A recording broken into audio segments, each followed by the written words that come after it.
तो चलिए शुरुआत करते हैं दोस्तों। मॉड्यूल 5 चैप्टर का नाम है the rise of nationalism in Europe, class 10 history.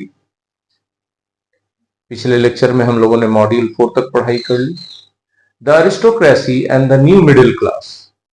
अभी न्यू मिडिल क्लास और अरिस्टोक्रेसी, इसके में क्या फीलिंग था? Socially and politically landed aristocracy was the dominant class on the continent. पूरे यूरोप में दबदबा किसका चलता था? अरिस्टोक्रेसी का। ठीक है, सोशली भी और पॉलिटिकली भी, समाज में भी उनका दबदबा था और राजनीतिक फील्ड में भी उन्हीं का दबदबा था, उन्हीं का वर्चस्व ज्यादा था। The members of this class were united by a common way of life that cut across regional division. अब देखिए, अलग अलग क्षेत्रों में भी चले जाते तो ये जो एलिट क्लास था, ये जो अरिस्टोक्रेटिक क्लास था, ये जो कम्युनिटी थी, इन सब का वे ऑफ लाइफ बड़ा कॉमन था। सब में काफी एक्सपेंसिव जीवन शैली थी, काफी एलिट था, हाईली एजुकेटेड थे, चाहे वो किसी भी रीजन में क्यों ना हो। ठीक है, socially and politically a landed aristocracy was the dominant class on the continent. The members of this class were united by a common way of life that cut across regional division. They owned estates in the countryside and also town houses.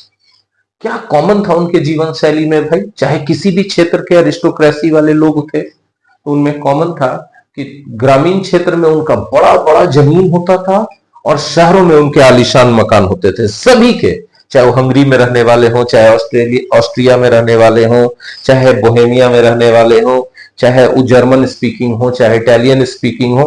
Aristocracy के अंदर जितने लोग थे उनमें एक इतनी चीजें common थी जो उनका जीवन शैली को दर्शाती थी। ठीक है, अकूत संपत्ति, गांव से लेके शहरों तक फैला हुआ लंबा चौड़ा property. They spoke French for purposes of diplomacy and in high society. और वो किसी भी क्षेत्र से हो, उनमें क्या एक और कॉमन बात थी कि डिप्लोमेसी के लिए और हाई सोसाइटी में जाने पर वो फ्रेंच बोलते थे। ठीक है, देखिए यहां पर फ्रेंच बोल रहे सब। Their families were often connected by ties of marriage. और एक कॉमन क्या बात था कि वो सब आपस में पारिवारिक रिश्तों में जुड़े हुए थे, एक दूसरे से शादी करके। This powerful aristocracy was, however, numerically a small group. अगर संख्या में देखा जाए तो बहुत गिनती में कम थे, जिनको उंगलियों पर गिना जा सकता था, लेकिन फिर भी ये पावरफुल थे सबसे ज्यादा। To the west of the Europe, the bulk of the land was farmed by tenants and small owners.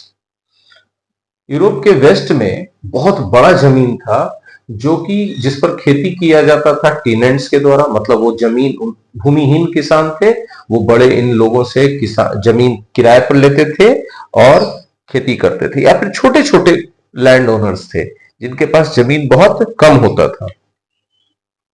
While in Eastern and Central Europe, the pattern of land holding was characterized by vast estates which were cultivated by serfs.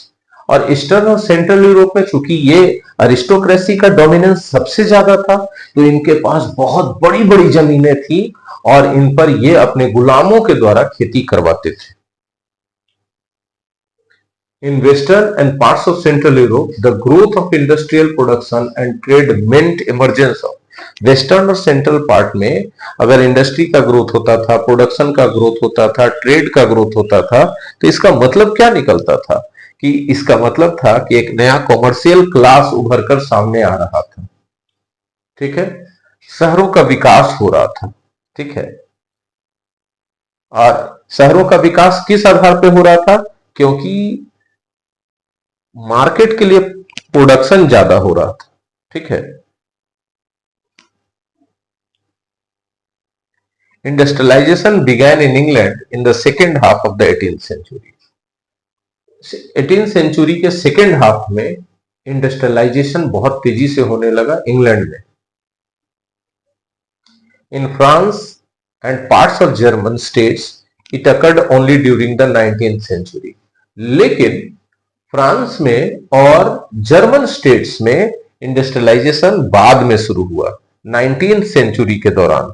मतलब England से जो industrialisation का यात्रा शुरू हुआ वो मशीनीकरण और इंडस्ट्रियलाइजेशन फ्रांस पहुंचते पहुंचते लगभग 100 साल, 50 से 100 साल लग गए।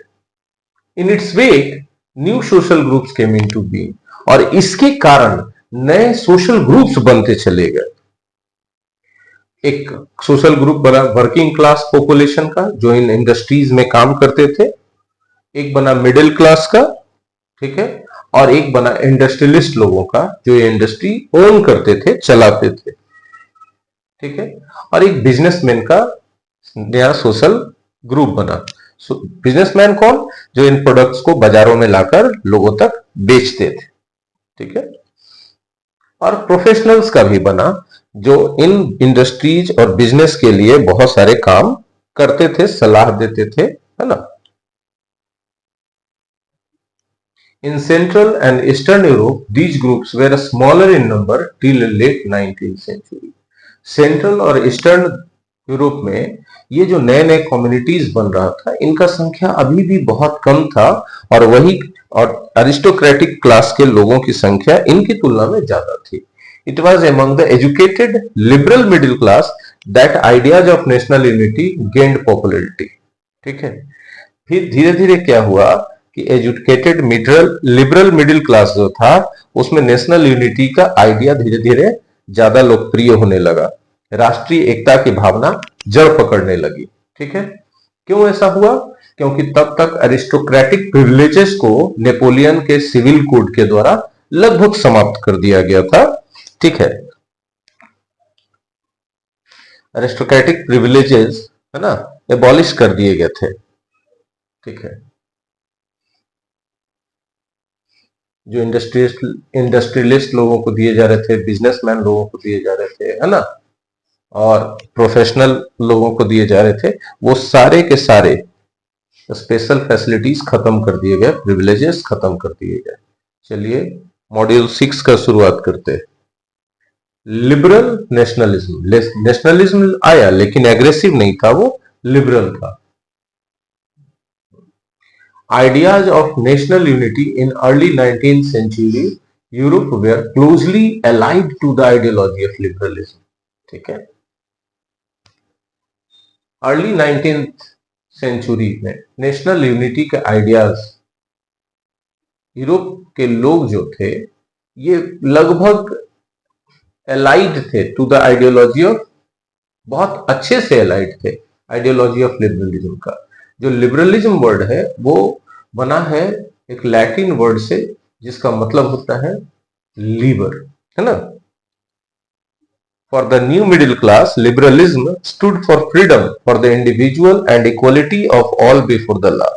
जब नया मिडिल क्लास उभर कर सामने आ रहा था, जिसमें इंडस्ट्रियलिस्ट लोग थे, जिसमें प्रोफेशनल थे, जिसमें वर्किंग क्लास के लोग थे, है ना, जिसमें बिजनेसमैन लोग थे, उन लोगों के लिए ये जो लिबरलिज्म था इसका मतलब होता था फ्रीडम, इंडिविजुअल के लिए फ्रीडम और कानून के सामने सबकी बराबरी, मतलब सब एक समान होंगे, इक्वल रैंक पे होंगे। For the new middle class liberalism stood for, new middle class के लिए लिबरलिज्म का मतलब क्या होता था? तो हमने बताया कि दो मतलब होता था, एक तो फ्रीडम फॉर द इंडिविजुअल, ठीक है, कि वो व्यक्तिगत आजादी महसूस करते थे, और दूसरा कि कानून के सामने सब बराबर थे, तो उनको यह एहसास नहीं आता था इनसिक्योरिटी का कि कोई स्पेशल प्रिविलेज वाला व्यक्ति, हाई क्लास व्यक्ति हमारे साथ गलत करेगा और कानून हमारा साथ नहीं देगा। ये इनसिक्योरिटी की भावना नहीं थी न्यू मिडिल क्लास के लोगों में। Politically it emphasise the concept of government by consent, that is democracy, ठीक है। और ये जो लिबरल नेशनलिज्म था ये अगर राजनीतिक स्तर पर देखें तो सहमति के द्वारा शासन पर जोर देता था। सहमति के द्वारा शासन का मतलब क्या? कि जब हम शासन चलाएंगे, कोई कानून बनाएंगे, कोई कानून लागू करेंगे तो इसमें सबकी सहमति होगी। तो अब सबकी सहमति हो रही है मतलब जनता की सहमति हो रही है, मतलब एक तरह से देखा जाए तो ये डेमोक्रेसी का ही एक शुरुआती अवस्था था। लिबरलिज्म हैड स्टूड फॉर क्या क्या चीजों के लिए? The end of autocracy. Liberalism समर्थन किन चीजों का करता था? ऑटोक्रेसी का खात्मा करने का समर्थन करता था। ठीक है, क्लैरिकल प्रिविलेजेस को खत्म करने का बात करता था।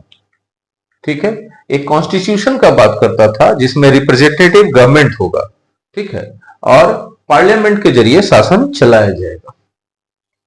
Liberals also stressed the inviolability of private property. ठीक है,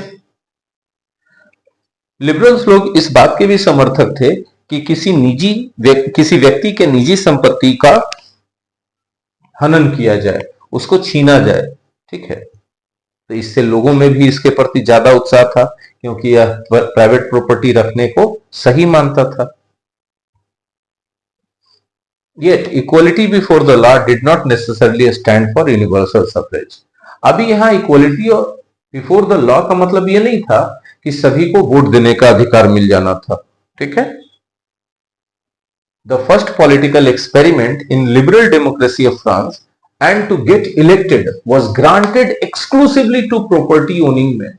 जो पहला पॉलिटिकल एक्सपेरिमेंट हो रहा था लिबरल डेमोक्रेसी का फ्रांस के अंदर, वो उसका मतलब क्या था? To get elected was granted exclusively to poverty owning man. ठीक है,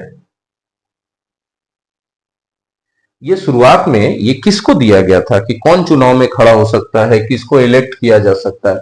तो जिनके पास प्रॉपर्टी होगा, जो 30% टैक्स जमा करते होंगे, उन्हीं को सिर्फ, है ना। तो ये तो यूनिवर्सल सफरेज नहीं था, फ्रेंचाइज नहीं था। Men without property and all women were excluded from political rights. जिन लोगों के पास प्रॉपर्टी नहीं था और सभी के सभी महिलाओं को पॉलिटिकल राइट्स नहीं दिए गए थे। तो आप समझ सकते हैं कि डेमोक्रेसी आया था, लेकिन यह डेमोक्रेसी अपने सही रूप में नहीं था। ठीक है, क्योंकि यहां पर अभी इक्वल बिफोर द लॉ तो बोला गया था, लेकिन वाकई में इक्वलिटी बिफोर द लॉ सबको मिल नहीं रहा था। ठीक है, Napoleonic code went back to limited suffrage. और जो नेपोलियनिक सिविल कोड था वो भी लिमिटेड सफरेज की तरफ था, यूनिवर्सल सफरेज की तरफ नहीं था। यूनिवर्सल सफरेज में जितने भी नागरिक रहेंगे सबको दिया जाएगा अधिकार वोट देने का, लेकिन लिमिटेड सफरेज में कंडीशंस लगाए जाएंगे, रेस्ट्रिक्शंस लगाए जाएंगे कि ये कंडीशंस फुलफिल करते हैं तब आपको वोट देने का अधिकार मिलेगा। It reduced women to the status of a minor subject to the authority of fathers and husbands. अब इस सिविल कोड में यह बताया गया था कि महिलाओं को हमेशा माइनर माना जाएगा और वो पिता या पति के अधीन में रहेंगी, के संरक्षण में ही रहेंगी। Women and non-propertied men organized opposition movements demanding equal political rights. अब जब ऐसा हुआ तो धीरे धीरे सभी महिलाएं और बिना प्रॉपर्टी वाले लोग ऑर्गेनाइज हो गए और उन्होंने विरोध करना शुरू कर दिया, आंदोलन किया विरोध में कि भाई हमको भी इक्वल प्रॉपर्टी राइट्स मिलने चाहिए। In the economic sphere liberalism, अब ये तो पॉलिटिकल मैटर पर लिबरलिज्म का मतलब हमने आपको बताया। अब इकोनॉमिक मुद्दे पर आने पर लिबरलिज्म का क्या मतलब होता है इसको समझिए। The freedom of markets. ठीक है, इसका मतलब होता है कि मार्केट का फ्रीडम है। आप अपना प्रोडक्ट बनाए हैं, आप कहीं भी जाकर के उस देश की सीमा के अंदर, बॉर्डर के अंदर बेच सकते हैं। The abolition of state imposed restrictions. उस समय जब मोनार्की चल रही थी फ्रांस में, तो स्टेट ने जो रेस्ट्रिक्शंस लगा दिए गए थे स्टेट के द्वारा ट्रेड पर, बिजनेस पर, उन सब रेस्ट्रिक्शंस को हटा देना, है ना। ये था लिबरलिज्म का मतलब इकोनॉमिक स्फीयर में। Napoleon Bonaparte's administrative measures had created out of countless small principalities a confederation of 39 states. बहुत सारे छोटे छोटे प्रिंसिपलिटीज को मिला करके नेपोलियन बोनापार्ट के एडमिनिस्ट्रेटिव मेजर्स ने एक बहुत बड़ा कॉन्फेडरेशन तैयार कर दिया था, बना दिया था, राष्ट्र संघ बना दिया था, जिसमें 39 स्टेट्स थे। ठीक है, each of these principalities possessed its own currency. और इसमें से सारे जितने भी प्रिंसिपलिटीज थे उनका अपना करेंसी होता था, वेट और मेजर्स होता था। नेपोलियन इस सब को खत्म कर दिया, बोला कोई अपना अपना करेंसी नहीं रखेगा, एक यूनिवर्सल या कॉमन करेंसी होगा और एक अपना ये कॉमन वेट एंड मेजर्स का तौर तरीका होगा, सिस्टम होगा। जैसे बताया जा रहा है कि A merchant traveling in 1833 from Hamburg to Nuremberg to sell his goods would have had to pass through 11 custom barriers and pay a custom duty of about 5% of each one of them. बताइए कि 1833 ईस्वी में अगर कोई एक merchant है जो चलता है हैम्बर्ग से और न्यूरेमबर्ग पहुंचता है अपना कोई सामान बेचने के लिए, तो उसको 11 जगह कस्टम बैरियर्स लगेगा, कस्टम ड्यूटी लगेगा और हर बार 5% उसको कस्टम बैरियर लगेगा, यानी 55% उसके सामान के कॉस्ट का तो उसका कस्टम बैरियर लग गया। तब उसके लिए कितना प्रॉब्लम हो गया सोच के देखिए। दाम भी बढ़ गया सामान का, जिसके कारण सामान मार्केट में बिक नहीं पाएगा, ज्यादा महंगा हो जाएगा तो, और उसको ऑलरेडी उतना टैक्स देना पड़ चुका है ना। साथ ही साथ उसको उतना सारा टैक्स के लिए कितना ज्यादा अड़चन होगा, हर जगह टैक्स पे करके आगे बढ़ना है, तो उसका सामान मार्केट तक पहुंचने में भी बहुत टाइम लगेगा। नेपोलियन बोनापार्ट जब आए तो उन्होंने इन सब सिस्टम को खत्म कर दिया अपने सिविल कोड के द्वारा, है ना। Duties were often levied according to the weight और मेजरमेंट्स ऑफ द गुड, और उस समय जो टैक्स लगता था उस सामान के वेट और मेजरमेंट के हिसाब से लगता था, ठीक है, जो कस्टम ड्यूटी लगता था। At each region had its own system of weight and measures, this involved time consuming calculation, और हर क्षेत्र का अपना एक वेट एंड मेजरमेंट यूनिट और सिस्टम था, जिसके कारण एक सिस्टम से दूसरे सिस्टम में बदलने में काफी टाइम बर्बाद हो जाता था, काफी कैलकुलेशन करना पड़ता था। ये बहुत ही ट्रबलसम, है ना, आर्डियस टास्क था, बिजनेसमैन के बिजनेस को हैम्पर करता था। The measures of cloth for was the alley which in each region stood for a different length. अच्छा, an alley of textile material bought in Frankfurt would get you 54.7 centimeter cloth, in Mainz 55.1 centimeter, in Nuremberg 65.6 centimeter, and in Freiburg 53.5 centimetre. मतलब कि उदाहरण के तौर पे अगर आप कहीं पर से एक एले कपड़ा लेके जा रहे हैं और 5 अलग अलग क्षेत्रों से होके गुजरे हैं, रीजन से, तो फ्रैंकफर्ट में वही एले, एक एले आपका माना जाएगा 54.7 सेंटीमीटर का, मेंस में वही हो जाएगा 55.1 सेंटीमीटर का, न्यूरेमबर्ग में 65.6 का और फ्रीबर्ग में 53.5 सेंटीमीटर। अब बताइए एक एले का आपको लगाना है टैक्स, तो बताइए कहां से किस मेजरमेंट को लेके चला जाएगा।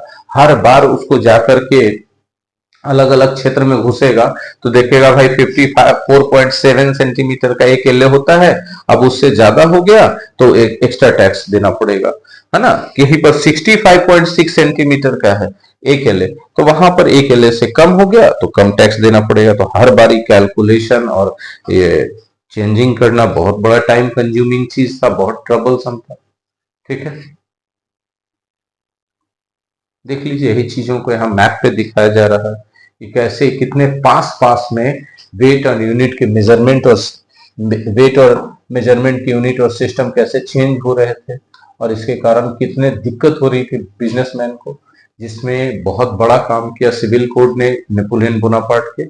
ए Zollverein was formed at the initiative of Prussia and joined by most of the German states. एक जोलेवेरियन फॉर्म किया गया, है ना, प्रूसिया के द्वारा, और बहुत सारे जर्मन स्टेट्स ने इसको ज्वाइन कर लिया, ठीक है। जोलेवेरियन क्या था भाई? कस्टम्स था, यूनियन ऑफ जर्मन स्टेट्स का 19th सेंचुरी में। The creation of a network of railways further stimulated mobility, harnessing economic interest to national unification. फिर जब रेलवे नेटवर्क फैलने लगा, ट्रेन से चीजें एक जगह से दूसरी जगह जाने लगी, गुड्स ट्रेन का आविष्कार हो गया, जब चीजें आसानी से एक जगह से दूसरी जगह जाने लगी, तब क्या हुआ कि पूरे इकोनॉमिक इंटरेस्ट को हार्नेस करने के लिए, ताकि सबका इकोनॉमिक फायदा हो सके, नेशनल यूनिफिकेशन की बात शुरू हो गई, ठीक है। A wave of economic nationalism strengthened the wider nationalist sentiments growing at the time.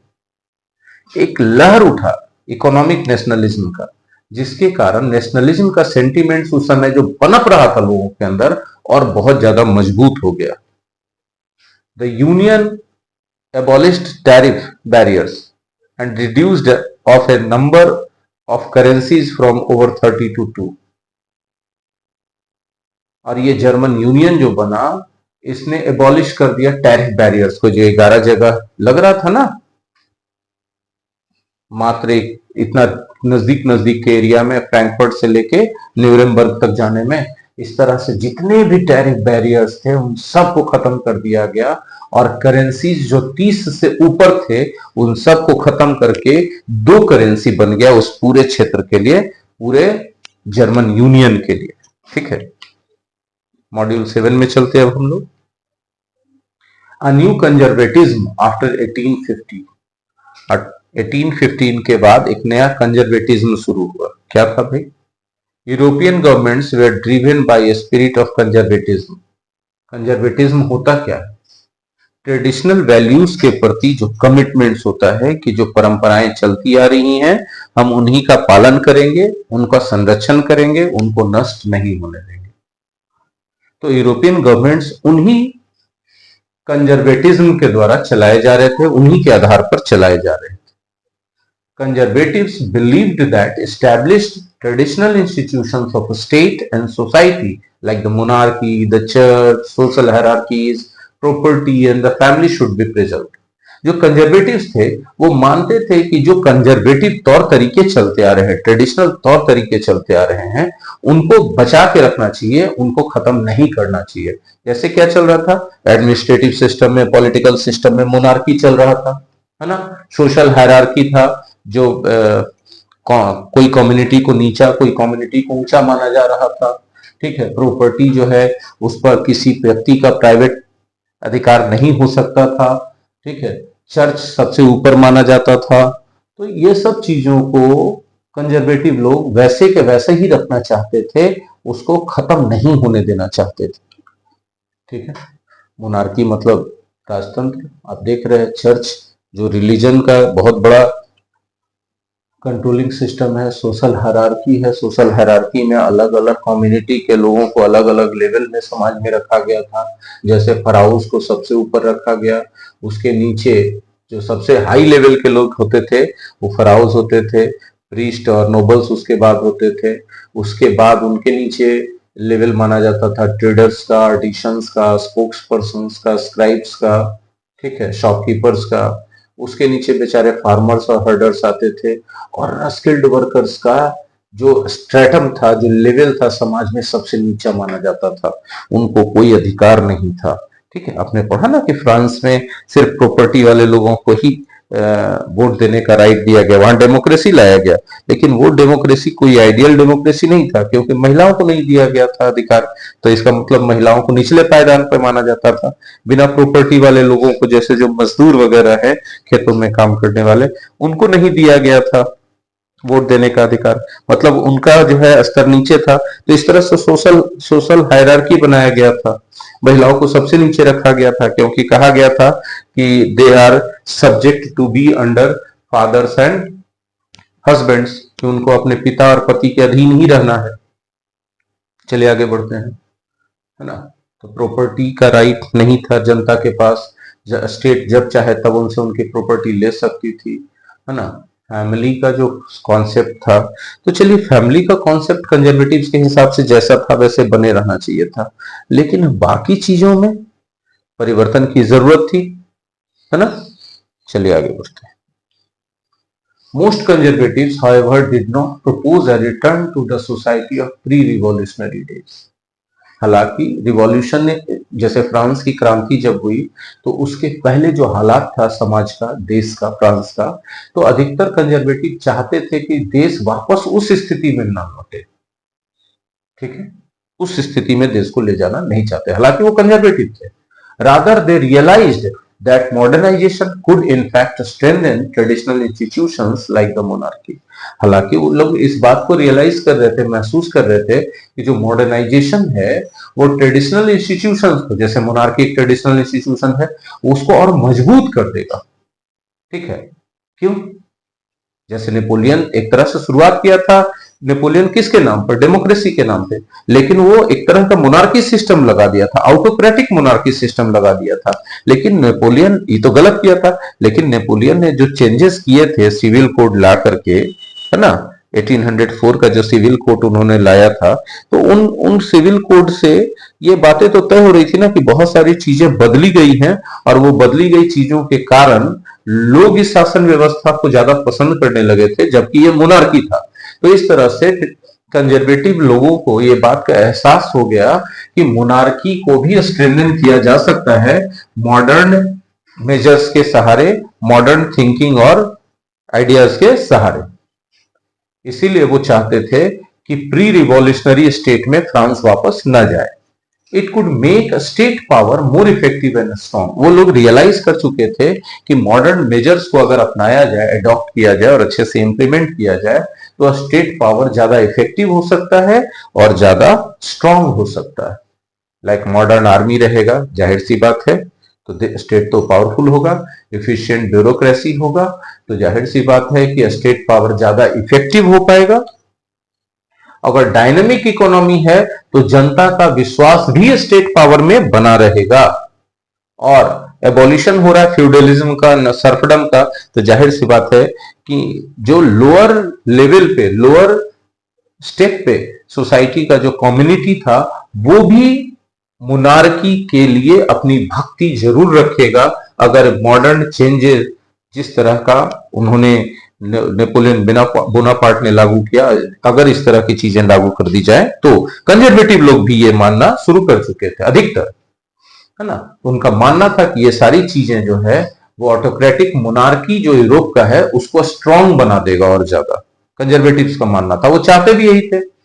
Representatives of the European powers, Britain, Russia, and Prussia and Austria, who had collectively defeated Napoleon, met at Vienna to draw up a settlement for Europe.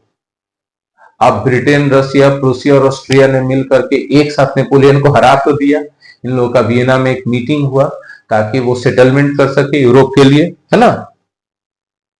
Congress was hosted by the Austrian chancellor Duke mattering, और ये जो meeting था, ये जो कांग्रेस था, इसको host किया गया था किसके द्वारा?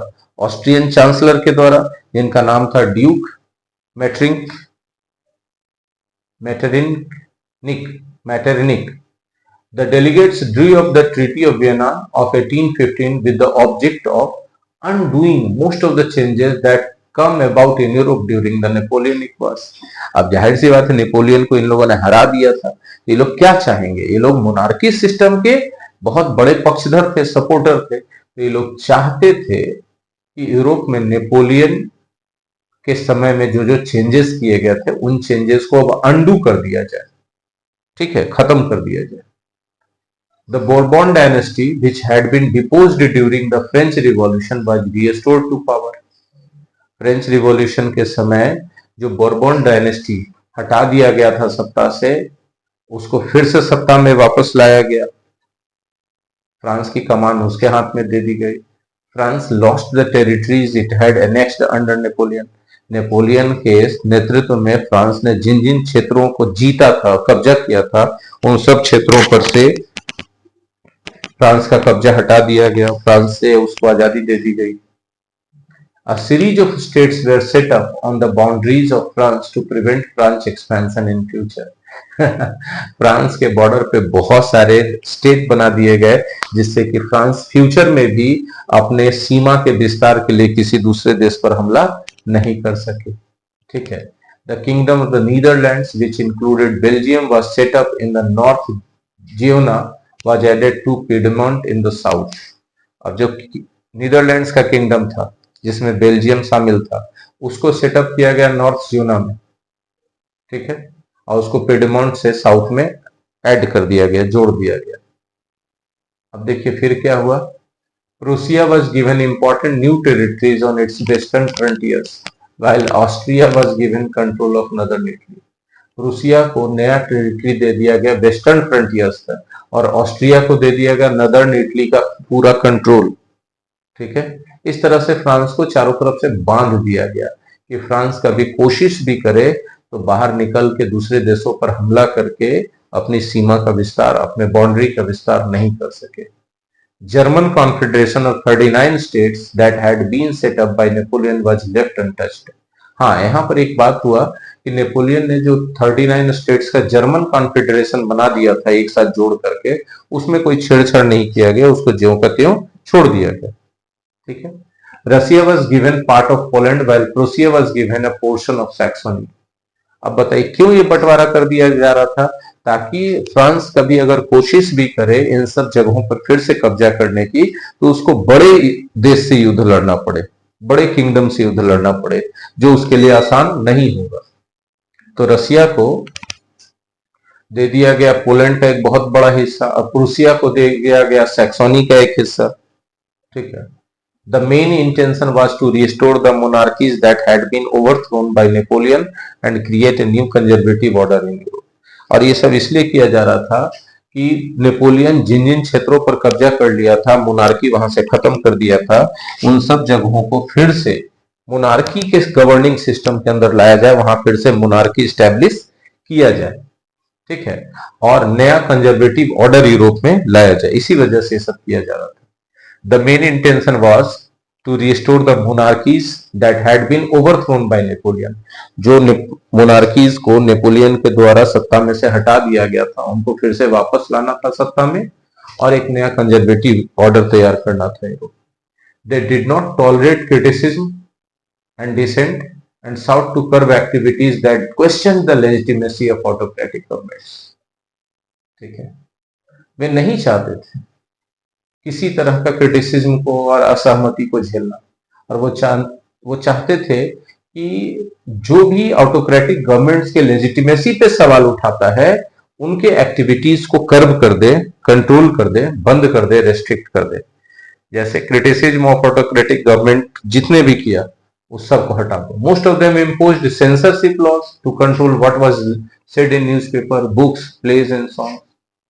अब इनमें से अधिकांश लोगों ने जो सेंसरशिप लॉ लगा दिया गया था, जिसके कारण न्यूज़पेपर में क्या लिखा जा रहा है, बुक्स में क्या लिखा जा रहा है, प्लेज में क्या स्टेज पर किया जा रहा है, सॉन्ग्स में क्या लिखा जा रहा है, इन सब पर रेस्ट्रिक्शंस लगाए जा रहे थे। ठीक है। तो इन सेंसरशिप लॉ को भी फिर से most of them imposed censorship, सब इम्पोज कर दिया सेंसरशिप लॉ को उन लोगों। ठीक है। तो इनका इरादा ही अलग था एकदम।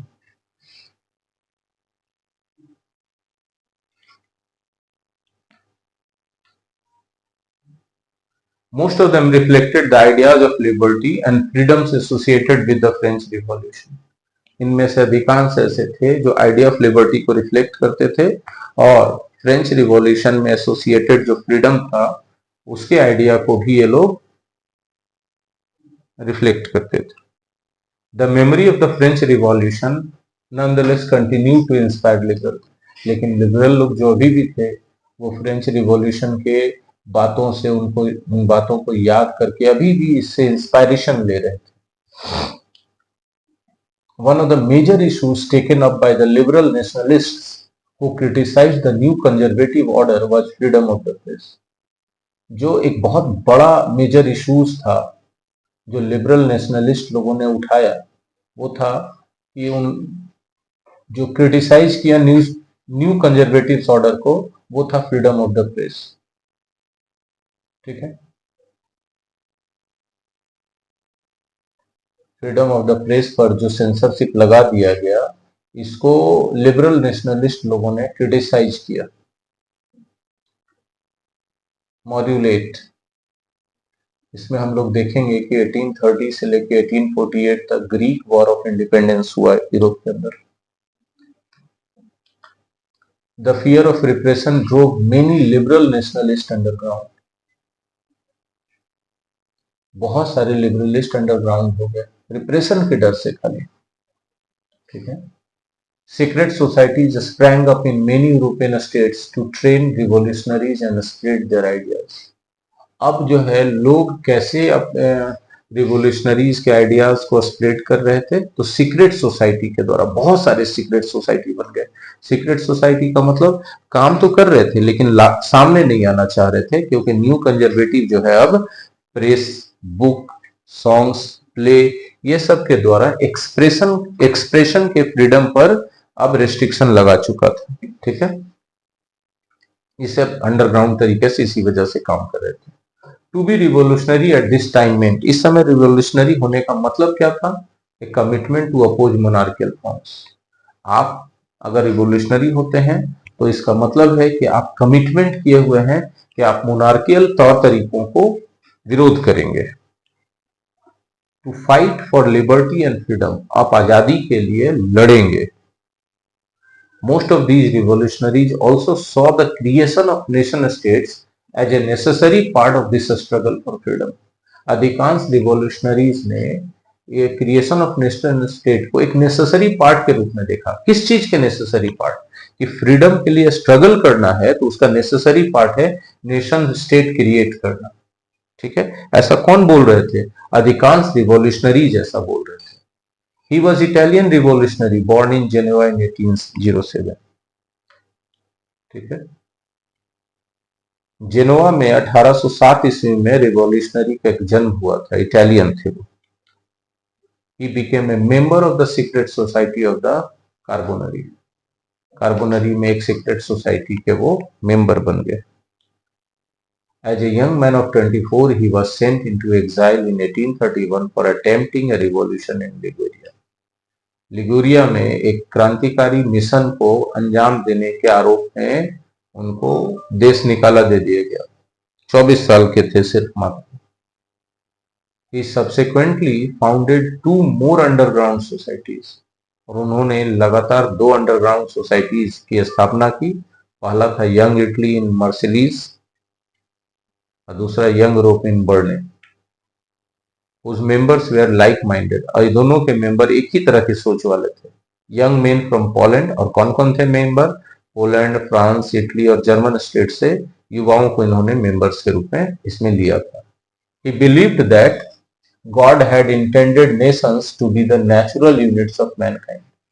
वो ऐसा मानते थे कि गॉड ने किस लिए नेशंस को बनाया है, ताकि वो नेचुरल यूनिट्स हो सके मैनकाइंड के, है ना। यानी मैनकाइंड नेचुरल यूनिट्स में बटेंगे तो नेशंस के रूप में बटेंगे। So Italy could not continue to be a patchwork of small states and kingdoms. इसीलिए इटली को जो स्मॉल स्टेट और किंगडम्स का पैचवर्क के रूप में बनाया गया, वो बहुत ज्यादा दिन तक नहीं रह पाया। It had to be forged into a single unified republic within a wider alliance of nations. ठीक है, और इसीलिए इन सारे किंगडम्स और स्मॉल स्टेट्स को मिला करके यूनिफाइड रिपब्लिक बना दिया गया, एक वाइडर अलायंस ऑफ नेशंस के अंदर। ठीक है, this unification alone could be the basis of Italian liberty, और यही जब यूनिफिकेशन हुआ तभी इटालियन लिबर्टी का एक आधार तैयार हुआ। Following his model, secret societies were set up in Germany, France, Switzerland and Poland. इस मॉडल को फॉलो करके सीक्रेट सोसाइटी जर्मनी में भी बनाया गया, फ्रांस में भी बनाया गया, स्विट्जरलैंड और पोलैंड में भी बनाया गया। ठीक है, देखिए जर्मनी में बना, यहाँ देखिए फ्रांस, यहाँ पर है स्विट्जरलैंड छोटा सा देश, और ये है पोलैंड। इन सब जगहों पे बहुत सारे अंडरग्राउंड सोसाइटीज या सीक्रेट सोसाइटीज बने, क्योंकि तब तक जर्मनी का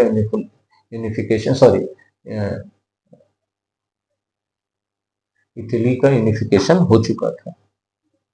His relentless opposition to monarchy and his vision of democratic republics frightened the conservatives. उनका जो एकदम लगातार मोनार्की का विरोध चल रहा था, एकदम बिना थके वो मोनार्की का विरोध कर रहे थे, और वो एक विजन लेके चल रहे थे कि इटली को एक डेमोक्रेटिक रिपब्लिक बनाना है। इसके कारण कंजर्वेटिव्स के मन में डर तो आ ही गया। Metternich described him as the most dangerous enemy of our social order. Metternich ने उनको कहा कि वो हमारे सोशल ऑर्डर के सबसे बड़े खतरनाक दुश्मन है। द एज ऑफ रिवॉल्यूशंस 1830 से लेके 1848 तक रहा। Conservative regimes tried to consolidate their power. जाहिर सी बात है कि अब इतना क्रांति फैल रहा था इनके कारण, तो कंजर्वेटिव्स जो चाह रहे थे कि उनका सत्ता छीने नहीं, वो अपने पावर को कंसोलिडेट करने का कोशिश कर रहे थे, मजबूत करने के कोशिश कर रहे थे अपनी शक्तियों को। Liberalism and nationalism came to be increasingly associated with revolution in many regions of Europe. Europe के बहुत सारे रीजन्स में, ठीक है, लिबरलिज्म और नेशनलिज्म धीरे धीरे रिवॉल्यूशन से जुड़ते जा रहे थे।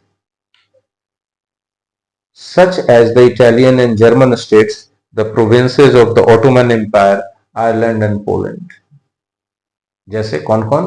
तो इटालियन और German states, provinces of the Ottoman empire, Ireland, Poland, ये सब रिवॉल्यूशन से जुड़ते जा रहे थे।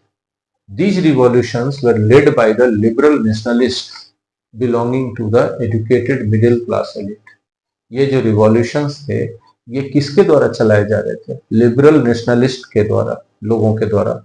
और ये कहां से बिलोंग करते थे? Educated middle class elite family से बिलोंग करते थे, जिनमें प्रोफेसर्स थे, स्कूल टीचर्स थे, क्लर्क्स थे, members of the commercial middle class थे, और ये लोग इस रिवॉल्यूशन को लीड कर रहे थे। सोच लीजिए, है ना? देखिए, स्कूल टीचर्स को दिखाया जा रहा है, कलर्स को दिखाया जा रहा है, ये सब। और जब ये सब समाज के जो इतने प्रभावशाली लोग ही कहा जा सकता है, जब किसी रिवॉल्यूशन को लीड करेंगे तो रिवॉल्यूशन तो क्या होगा, एकदम जन जन तक पहुंचेगा, है ना? अब आते हैं मॉड्यूल 9 पर, ठीक है। 1830 से लेके 1848 तक और क्या क्या हुआ। तो 1830 में पहला बात क्या हुआ कि एक फ्रांस में बहुत ज्यादा उथल पुथल हो गया, ठीक है। Bourbon kings who had been restored to power during the conservative reaction were now overthrown by liberal revolutionaries. अब फिर से जो बर्बन किंग को रिस्टोर किया गया था, सत्ता में फिर से बैठाया गया था कंजर्वेटिव रिएक्शन के द्वारा, उनको सत्ता से फिर से उखाड़ के फेंक दिया। किसने फेंका? लिबरल रिवॉल्यूशनरीज ने फेंक दिया, ठीक है। फिर जुलाई में क्या हो गया जाकर के? जुलाई में जाकर के क्या हो कि लिबरल रिवॉल्यूशनरीज ने कॉन्स्टिट्यूशनल मोनार्की इंस्टॉल कर दिया लुई फिलिप के साथ, ठीक है। लुई फिलिप के साथ कॉन्स्टिट्यूशनल मोनार्की का मतलब कि राजा शासन चलाएगा, लेकिन संविधान जो बनाया गया है उसके हिसाब से चलाएगा, वो एब्सोल्यूट नहीं होगा, ऐसा कर दिया। और उस हिसाब पर जुलाई में ये रिवॉल्यूशन हुआ, इसलिए इसका नाम जुलाई रिवॉल्यूशन किया गया। It sparked an uprising in Brussels, which led to Belgium breaking away from the United Kingdom of the Netherlands. ठीक है। अब इसके कारण ये जो यहाँ पर हुआ फ्रांस में, लुई फिलिप को बनाया गया राजा, लेकिन वो कॉन्स्टिट्यूशन के हिसाब से काम करेगा। तो इसके कारण क्या हुआ कि ब्रसेल्स में एक प्रकार का उपद्रव हो गया, क्रांति हो गया। अब उस क्रांति का परिणाम क्या निकला कि बेल्जियम अलग हो गया यूनाइटेड किंगडम से। नीदरलैंड्स के जो यूनाइटेड किंगडम था उससे बेल्जियम अलग हो गया, टूट के। अब ग्रीक वॉर ऑफ इंडिपेंडेंस के बारे में पढ़िए क्या। An event that mobilized nationalist feelings among the educated elite across Europe. Greek war of independence एक ऐसी घटना थी जिसने नेशनलिस्ट फीलिंग्स को मोबिलाइज कर दिया। किन लोगों के बीच? तो यूरोप के जो एजुकेटेड एलिट क्लास के लोग थे उनके मन में। Greece had been part of the Ottoman empire since the 15th century. 15वीं सेंचुरी से ही, 15th सेंचुरी से ही ग्रीस ऑटोमन एम्पायर का एक हिस्सा रहा था, ठीक है। The growth of revolutionary nationalism in Europe sparked of a struggle for independence among the Greeks, ठीक है। यूरोप में जो रिवॉल्यूशनरी नेशनलिज्म का ग्रोथ हो रहा था, इसके कारण ग्रीक लोगों के मन में भी इंडिपेंडेंस का स्ट्रगल करने के लिए, इंडिपेंडेंस आजादी के लिए संघर्ष करने के लिए एक ज्वाला फूट पड़ी। Nationalists in Greece got support from other Greeks living in exile and also from many West Europeans. जो ग्रीस में जो नेशनलिस्ट लोग थे, जो आजादी चाह रहे थे, उनको सपोर्ट किससे मिला? एग्जाइल में भेजे गए ग्रीक लोगों से, और बहुत सारे जो वेस्ट यूरोपियन लोग थे उनसे भी मिला समर्थन उनको, ग्रीक के लोगों को। Poets and artist who had sympathize for ancient Greek culture lauded Greece as the cradle of European civilization. बहुत सारे कलाकार, बहुत सारे कवि ऐसे हुए जिनको एंशियंट ग्रीक कल्चर से काफी सहानुभूति थी। उन्होंने ग्रीस को इस रूप में प्रस्तुत किया कि यूरोपियन सिविलाइजेशन का वो क्रैडल था, मतलब यूरोपियन सिविलाइजेशन वहीं पला बढ़ा है। ठीक है। They mobilised public opinion to support its struggle against the Muslim empire. और इन लेखकों ने, इन कलाकारों ने एक पब्लिक ओपिनियन को मोबिलाइज कर दिया ताकि जनता का सपोर्ट ले सके मुस्लिम एम्पायर के खिलाफ। लॉर्ड बायरन इंग्लिश पोएट थे। ठीक है। He organised funds and later went to fight in the war.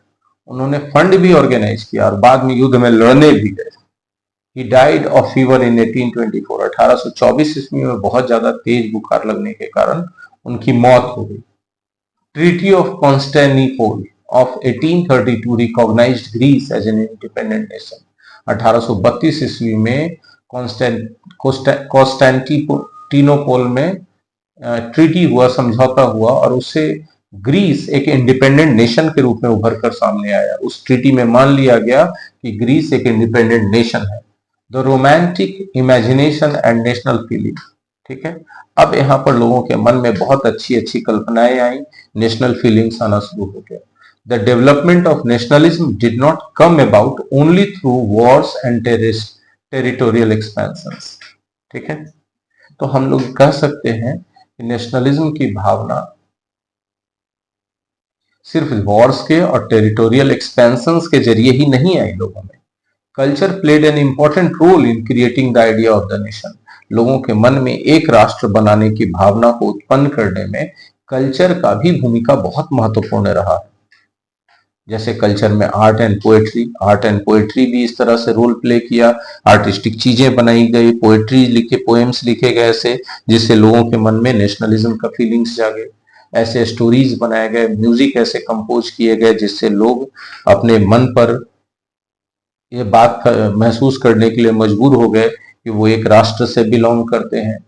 और इन सब ने हेल्प किया express and shape nationalist feelings को। लोगों के मन में जो नेशनलिस्ट फीलिंग्स है उसको एक्सप्रेस करने में और शेप करने में इन चीजों ने बहुत मदद किया। Romanticism a cultural movement which sought to develop a particular form of nationalist sentiment. ठीक है। कहा जा रहा है रोमांटिसिज्म क्या है भाई? तो एक कल्चरल मूवमेंट था। एक कल्चरल मूवमेंट चाहता था एक particular form of nationalist sentiment लोगों के मन में विकसित हो। Romantic artists and poets generally criticised, क्या क्रिटिसाइज करते थे? The glorification of reason and science. जो रोमांटिक आर्टिस्ट थे और पोएट्स थे वो तर्क और विज्ञान को जितनी महत्व दी जा रही थी इस बात को वो क्रिटिसाइज करते थे। They focused instead on emotions, intuitions and mystical feelings. वो किस चीज को ज्यादा महत्व देते थे? इमोशंस को, इंट्यूशंस को और मिस्टिकल फीलिंग्स को।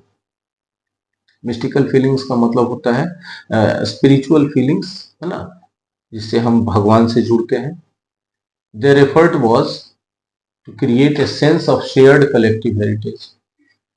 रोमांटिक आर्टिस्ट लोगों का क्या एफर्ट था? उनका एफर्ट था कि वो लोगों के बीच में एक कॉमन कलेक्टिव हेरिटेज वाला फीलिंग ला दें, एक सेंस ला दें। उन सबको लगे कि उनका विरासत एक है, उनकी परंपरा एक है, उनका कल्चरल पास्ट भी बिल्कुल एक है। ठीक है। और उनका मानना था रोमांटिक आर्टिस्ट लोगों का कि भाई किसी नेशन को बनाने के लिए यही बेसिस हो सकता है। ठीक है। He claimed that true German culture was to be discovered among the common people. Das Bock। ठीक है। दास बोक ने कहा कि उनका मानना था कि ट्रू जर्मन कल्चर डिस्कवर होना बाकी था लोगों के बीच में, आम जनता के बीच में। मतलब कि अगर ट्रू जर्मन कल्चर को आम जनता जान ले तब उनके अंदर अपने देश के लिए एक राष्ट्रभक्ति की भावना आ जाएगी। It was through folk songs, folk poetry and folk dances that the true spirit of the nation was popularized.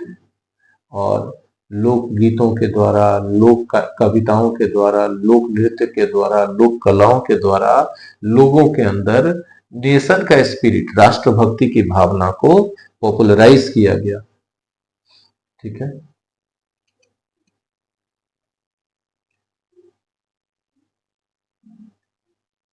So collecting and recording these forms of folk culture was essential to the project of nation building. इसीलिए इनके अनुसार, किनके अनुसार, romanticism के कलाकारों और समर्थकों के अनुसार, है ना, इन तरह के फोक कल्चर को कलेक्ट करना, रिकॉर्ड करना बहुत जरूरी कदम था ताकि नेशन बिल्डिंग इन्हीं के आधार पर किया जा सके।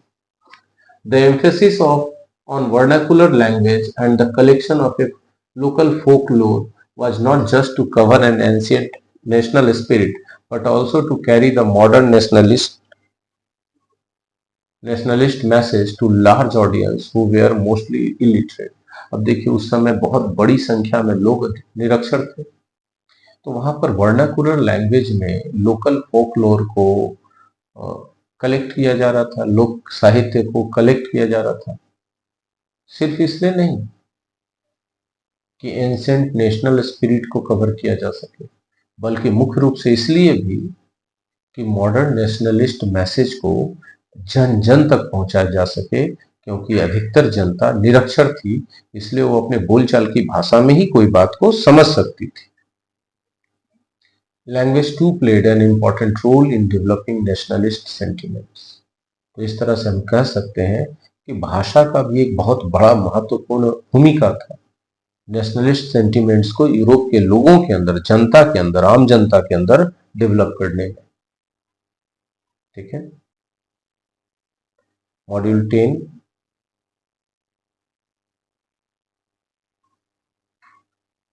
हम लोग अगले क्लास में करेंगे। Thank you very much.